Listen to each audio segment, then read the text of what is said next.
technical terminologies. So we call it as Chaturashtra Jati Laghu, Tisra Jati Laghu. Now, after 4 and 3, what will you have next? You could have 7. How do you derive 7? It's a very simple story. The 3 is board. It joins with 4. So Tisram combines with Chaturashram, makes friends with Chaturashram, and then what will you get? 3 plus 4, 7. So it's very simple. Can we try and do Tisram with Chaturashram as a combination? But how will you represent it? 1, 2, 3, we counted these 3 fingers, and Chaturashram was the 4th finger. So 1, 2, 3, 4, but we need 7, right? So I can't stop here. 1, 2, 3, 4. You don't put 1, 2, 3, 4 and then 1, 2, 3 again. So you continue. 1, 2, 3, 4, 5, 6, 7. You have to look at it carefully. 1, 2, 3, 4 is easy. 5 is very easy because you're counting here. And then 6 obviously is your thumb. And then you move on again to, you don't tap again. You move on to again your little finger. 7. 1, 2, 3, 4, 5, 6, 7. You don't start using your second hand for that. So you just count it in this hand itself. So this is one of the simple things that you need to remember. This is 7. So how do you say this? I told you it's a combination of 3 plus 4. 1, 2, 3, 4, 5, 6, 7. How did you say Tisram? Ta, ki, ta. Then you had Takadimi. Ta, ki, ta, ta, ka, di, mi. Ta, ki, ta, ka, di, mi. So it's very easy to follow. So once you have this, this is Misram. Next we move on to what we call as Khandam. Khanda Jati Laghu. Khandam, Misram actually means what? What is the meaning of Misram? Misram, the actual meaning is mixture. That's why I said 3 mixes with 4. So you had 7. Khandam means to divide. Making a division is called Khandam. What are you going to divide now? Now you had this Misram. You have Chaturashram, you have Tisram, you have Mishram. This Mishram now joins with Tisram. So what will you get? 7 plus 3. So it becomes 10. Now you divide 10 into equal parts. So what will you get? 5. So 10 divided by 2, 5. That's how you get Khandam. 1, 2, 3, 4, 5. So it's simple. Ta, ka, ta, ki, ta. Ta, ka, ta, ki, ta. So this is Khandam. So now you have 4 varieties. What is the last variety? It is called Sankirnam. So Sankirnam is 9. But how are you going to get 9? Now for Khandam, Misram joined with Tisram. Now Chaturashram was simply sitting, so it's bored now. Now what is Chaturashram going to do? It is going to join with Khandam now. So it's teaming up with Khandam. So 4 plus 5. What will you get? 9. So that is your Sankirnam. So how are we going to do Sankirnam? You put a beat. 1, 2, 3, 4, 5, 6, 7, 8, 9. 1, 2, 3, 4, 5, 6, 7, 8, 9. For Misram you came till here. This was 7.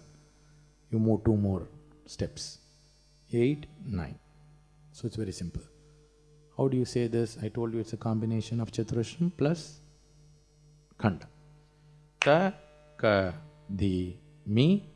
Then ta, ka, ta, ki, ta. But you don't say then in between. Ta, ka, di, mi. Ta, ka, ta, ki, ta. So don't stop the rhythm. That's what I mean. So you keep moving on. Okay? There's no tea break or any break that you want to take in between the talam. It keeps moving on.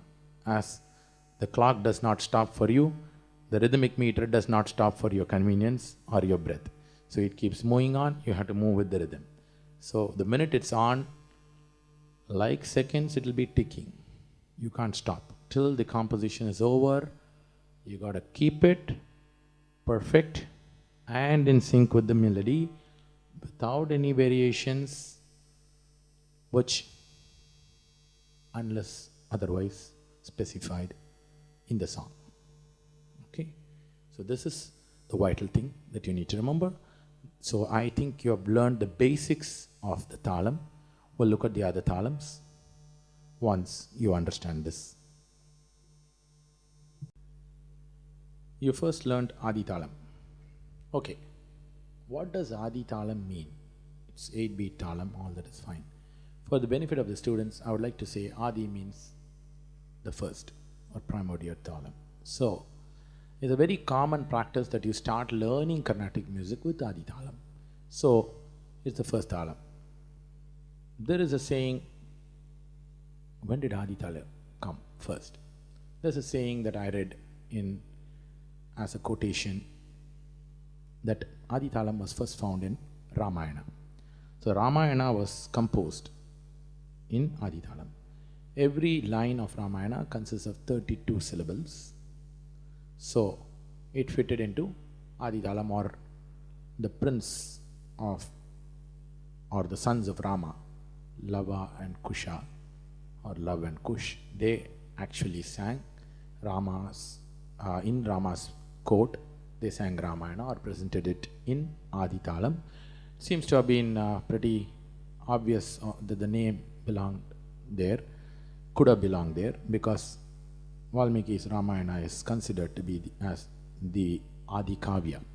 It's considered to be the Adi Kavya. So obviously if it was sung in a particular rhythmic meter, it could be Adi Talam.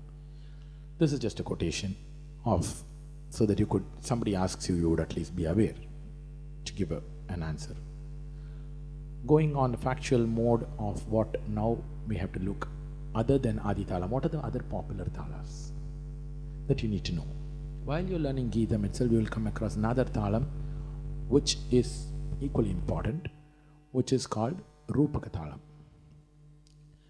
But before this, you would have heard of the term Rupaka Talam while you're learning the 7 Alankaras. What are these 7 Alankaras? What talams do they belong to? It belongs to a classification called Suladi Saptatalas. And these Saptatalas, are they used commonly? Not all of them are used so commonly, but it's good to know that because all the Alankaras are created in that. So the first talam in the Suladi Saptatalas are Dhruva Talam, which I'm sure you already know, but I'll just recap it. 1, 2, 3, 4. 1 Laghu followed by 1 Dhritam. 1, 2, then followed by 2 Laghus. 1, 2, 3, 4. 1, 2, 3, 4. Sari Gama Gari Sari Gari Sari Gama. So that's how it goes. So basically the Alankaras which start off with this Sari Gama Gari Sari Gari Sari Gama Ri Gama Pa Ma Gari Gama Gari Gama Pa. So this belongs to the Suladi Saptatalas, the first of which is Dhruva Talam.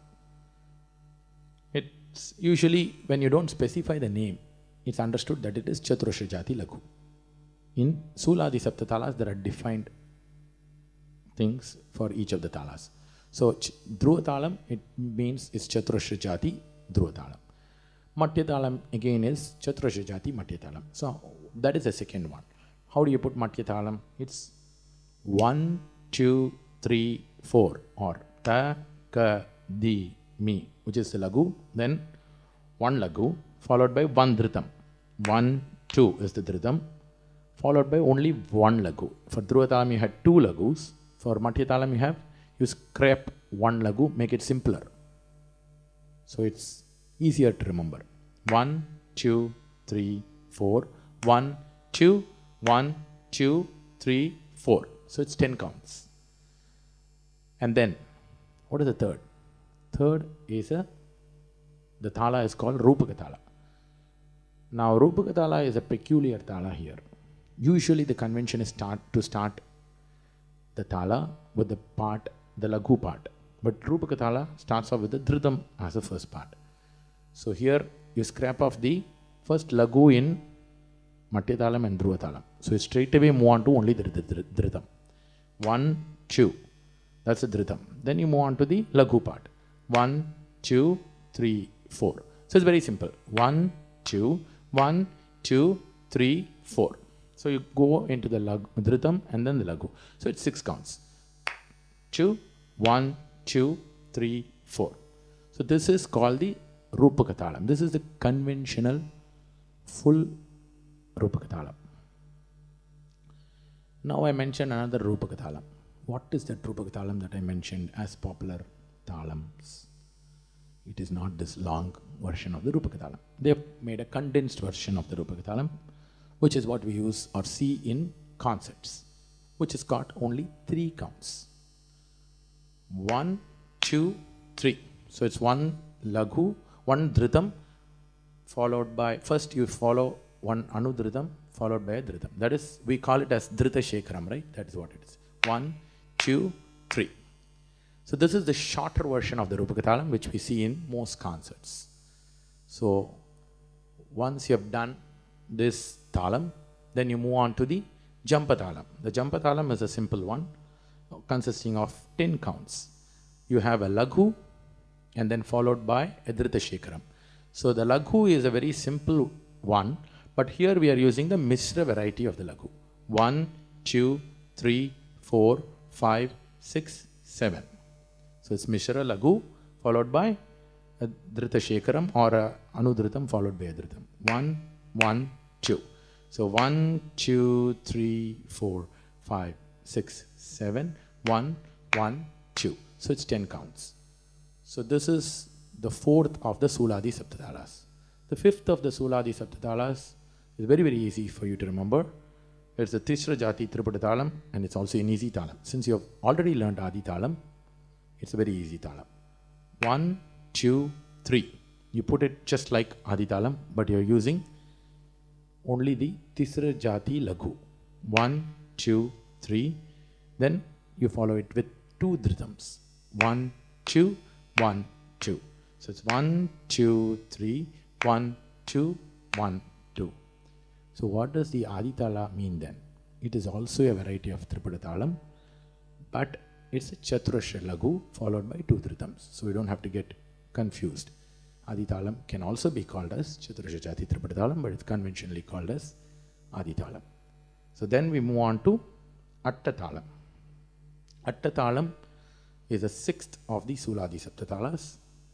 We conventionally, when you mention in a Suladi Saptathala, it belongs to the Khanda Jati Laghu. So you start off with Khanda Jati Laghu. Khandam, as I already told you, is 5 counts. 1, 2, 3, 4, 5. So Atta Thalam has 2 laghus first. Unlike Adi Thalam, which has 1 laghu followed by 2 dhritams, Atta Thalam has 2 laghus with 2 dhritams. So let's do it once. 1, 2, 3, 4, 5. 1, 2, 3, 4, 5. So 2 laghus followed by 2 dhritams. 1, 2, 1, 2. Once more. 1, 2, 3, 4, 5. 1, 2, 3, 4, 5. 1, 2, 1, 2. Yes. If you're wondering what it is, it consists of 14 counts, and you're right, it corresponds to the same number of units that Chaturashra Jati Dhruva Thalam had, which is again 14. Now, the last of the Suladi Saptathalas is the easiest. It's called Ekathalam. Why it's called Ekathalam? Any guesses? My guess is that it has only 1 limb, which is only a laghu. So it's an easy part. So let's do it. Chaturashra Jati Ekathalam is a conventional one. 1, 2, 3, 4. So it consists of just 4 counts. 1, 2, 3, 4.